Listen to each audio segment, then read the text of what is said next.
Okay, welcome back to our channel. This is the last video in our Austria trip. In this video, we dive a bit more into the cardio side of things, how I'm starting to reintroduce some cardio into my training and starting to feel a little bit more like a triathlete again.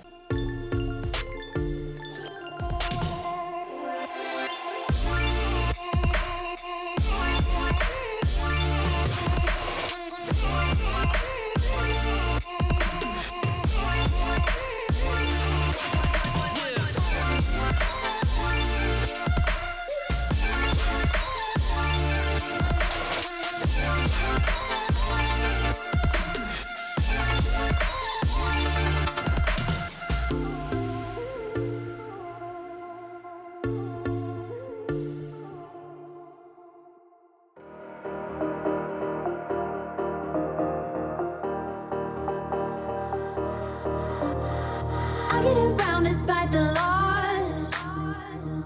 I'm over here, gotta get across. Whether you like it or not. So it was great to be able to get back into the water again. It was nice to officially get the green light to start swimming again. I had to keep it easy, but it still felt nice to be back in the water. Just follow me, shadowing me, I won. Oh, the sky is on fire. The lake has turned to a golden sun.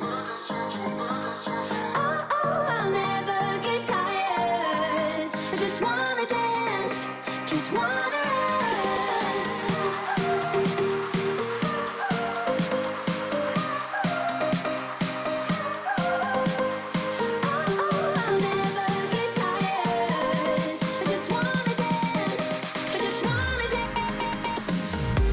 It didn't feel too hard, but I definitely knew I hadn't been in the water for a while.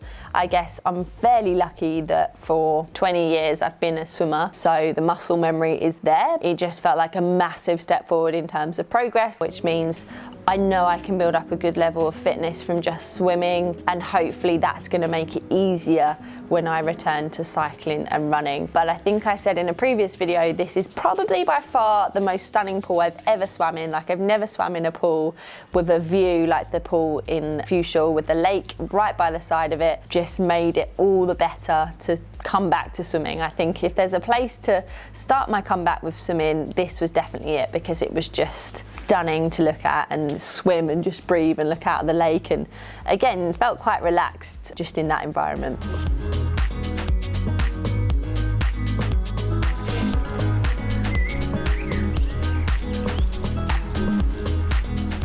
Oh, that feels actually colder than the other day.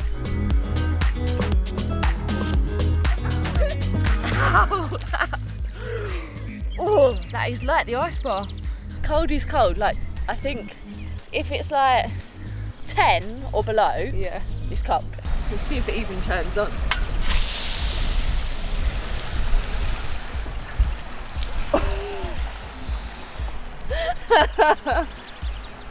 You might get wet there. Yeah, that's like freezing. Yeah. Yeah, that's a bit cold. Yeah.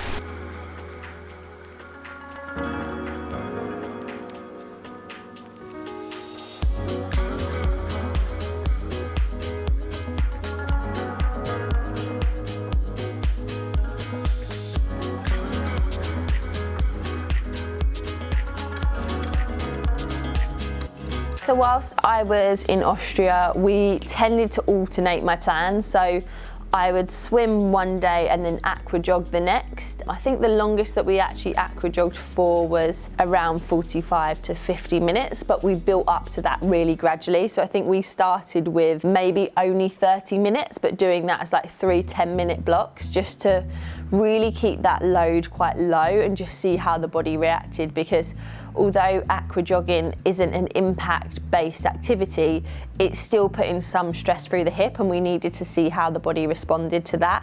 Luckily, there was no negative response to it. The first time I did it, I did feel like my hips had done a workout, but that's fine, which was why we wanted to do it like one day on, one day off. And actually the weekends I didn't aqua jog at all. We just wanted to take a break from it and let the body recover. Swimming is a bit different. different because I know that so well. I've swum my whole life, so whilst I was still kind of alternated swimming each day and kept it fairly easy, I could still swim like 4 or 5 kilometres and not have a problem. 8 one length with half a length fast, and then like a 200 easy.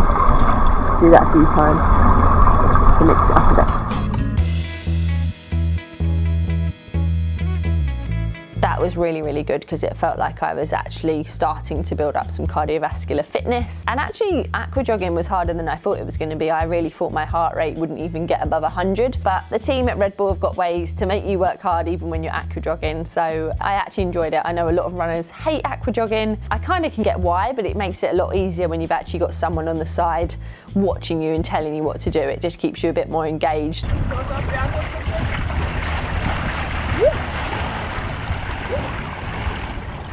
Just mindlessly aqua jogging up and down, which can be seriously dull, I would imagine. But yeah, I was lucky to have someone working with me the whole time. Pro aqua jogger coming in. Is that actually a thing? No, don't think so. There's like set rules for aqua jogging either, like because I'm going up and down the lane, it just sort of happens. But I think you could do it stationary. I don't know if that means if you're doing it wrong because you're stationary or not. But we're doing lengths and then like hard efforts at the end of each length. It's so busy. Yeah. Rush hour. Yeah.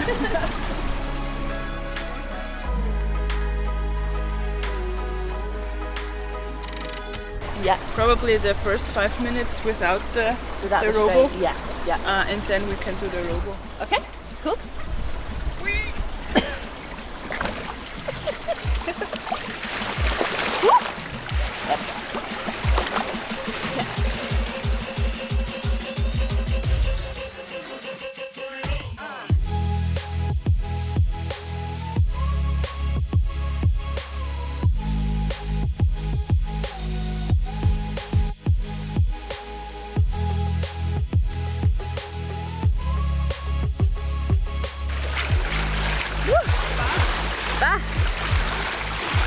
What's the heart rate?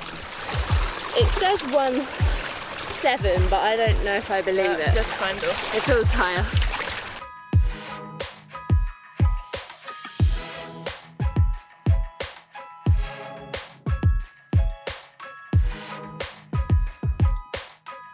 Yeah, so the thing with aqua jogging is that you're starting to train the muscle memory and the muscles that you would use when you run, but obviously not having any impact. So it's really important to try and do it with good form as much as you can, even whilst you're in the water. Yes, there will be some cardiovascular benefit. Obviously, it's going to be a lot lower than actual running, but it is something, it's more than doing nothing. So it's a mix of getting some cardiovascular fitness back that should help you when you come back to running, but it's more about retraining those muscles and getting them used to the running action before you start running again. So we were trying to add some intensity into the aqua jogging. So I would actually go easy for about 20 meters, 23 meters, and then I would do like 3 to 5 meters of really hard, intense aqua jogging to the end of the lane. And that surprisingly got the heart rate up a fair bit, and we kind of would do that at the end of every 25 meter length. So I was working quite hard and doing some interval training in there as well, which is a good way to get that heart rate up, because sometimes it can be quite hard, I would imagine, to get your heart rate up aqua jogging, especially if you've come from a running or triathlon background where you're used to actual running and working pretty hard. So adding in some intensity definitely helped make it more interesting, and probably means I'll get more of a cardiovascular benefit than if I didn't. Yeah, hey, minute time ticking, it's a new breath, new checks, new chance to rebuke stress. I'm too blessed, I'm a full-fledged mogul out the gutter. You would swear I learned the ball while I'm bold. Yeah, proofs of my labor, brought it straight from the dirt. Yeah, double my grind just to triple my worth. Rocking the same clothes from the first to the third. You can say what you want, but I'm making it work. Rocking the same clothes from the first to the third. You can say what you want, but I'm making it work. So the next thing that we did whilst we were at the pool doing some aqua jogging was actually doing some plyometric work in the water. So doing some sort of jumps off the bottom, some lunges, and actually running drills in the water. So the water is taking, I don't know, 75% of my body weight, but you're still able to get some kind of impact through the legs, which ultimately, if you're not putting impact through your bones, they're not going to regenerate, mend, make more new bone. So it is really important to do that, but at the same point, when there's an injury going on or when an injury is mending, you can't just go and get the impact from jumping on the floor outside. It will be too much. So it's a gradual progression to getting back to doing actual running and plyometric out of the water. But again, it's training that muscle memory, starting to get some strength back through the feet, through the joints, through all the different muscles that are going to need to take some load eventually.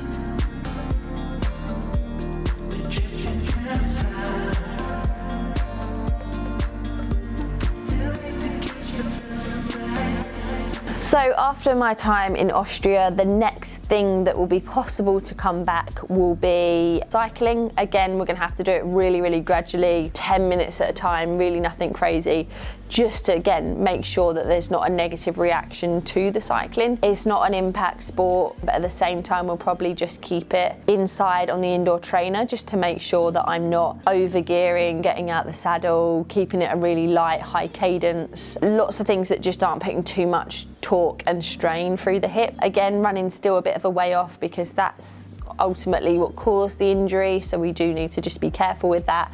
I think when we are starting to reintroduce running, obviously aqua jogging is almost the first stage of that. Then you can do deep water running where you're actually running in a shallow pool on the bottom, and then things like the lever system, which I've seen some pro athletes use, and even an AutoG, but they're quite difficult to get hold of. You can run at like 30% of your body weight, I think, on an AutoG. We will see. We're not at that point yet, but there's obviously, we need to start thinking about when I get there about what we're going to do, and obviously anything that is progressing towards running is good news. So aqua jogging will do for now. Like, I'm more than happy doing that because it feels like a step forward and a step closer to being that whole rounded triathlete again.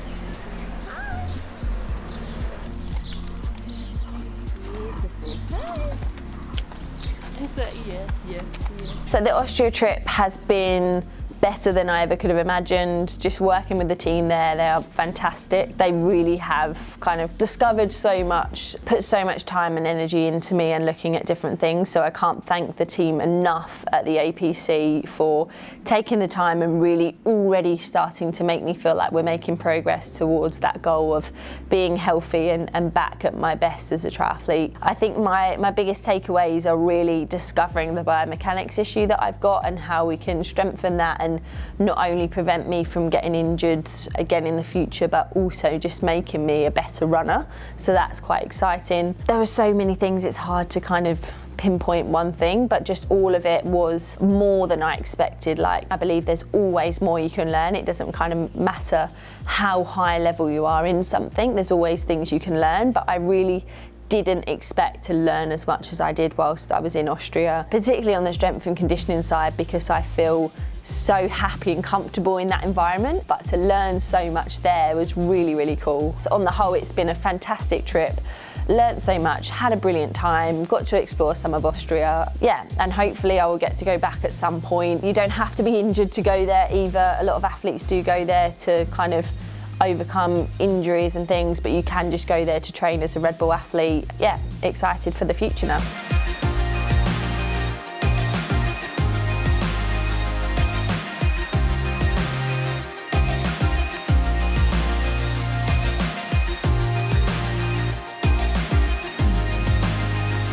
Okay, thanks for watching this video. I hope you enjoyed an insight into my trip to Austria. If this is the first video that you've watched, make sure to tune into our other videos as you'll see more detail of what I got up to. As always, make sure to like and subscribe because coming soon, whatever this may be, we'll be showing you the next stage of my injury and my comeback into triathlon, so you won't want to miss it.